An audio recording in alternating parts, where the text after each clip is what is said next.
So you might be in this weird situation where your brightness on your iPhone is all the way up, but for some reason it doesn't really look like it's up.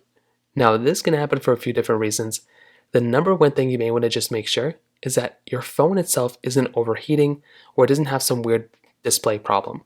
I've been in many situations where my iPhone display is like randomly heating, or my iPhone itself is like heating up like crazy. And sometimes I'll just have to go through and let it cool down for a second. Then after, I'll let it kind of, warm up, and I'll, use or cool down and use it as I normally would. And then the display and brightness will basically get better. So try doing that. Another thing you can do is just turn off the phone completely and turn it back on. By doing those things, that can basically end up fixing the problem too. Literally just turn off the phone, turn that phone back on, and go and try messing with the brightness once again. And you want to see if that ends up fixing the problem too. And for a lot of people, that might end up fixing it. You may also want to go and toggle on and off automatic brightness. So what you can do is you can make your way over into your iPhone settings just like this. And what you're going to want to do is scroll down until you see accessibility, which is right here. You want to go down into your display options, which is right here, display and text size.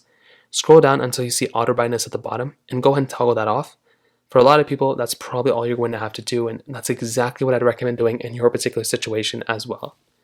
Now, if you do that, another thing you can do too is to literally go through and restart your device. So hold down the buttons you would normally to basically restart your phone, and go ahead and slide the power off your particular device, and give it a few seconds, power back on, and you want to go and see if you end up doing that and if that ends up fixing the problem. And I do think for a lot of people, that's probably all you're going to have to do too. And that's another thing I recommend doing in this particular situation as well. Now, if that still doesn't work, you can also try, updating your particular phone as well.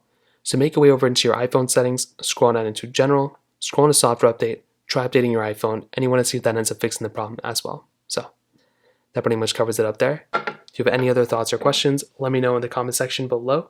Hit the like button, that would mean so much, but definitely hit that subscribe button.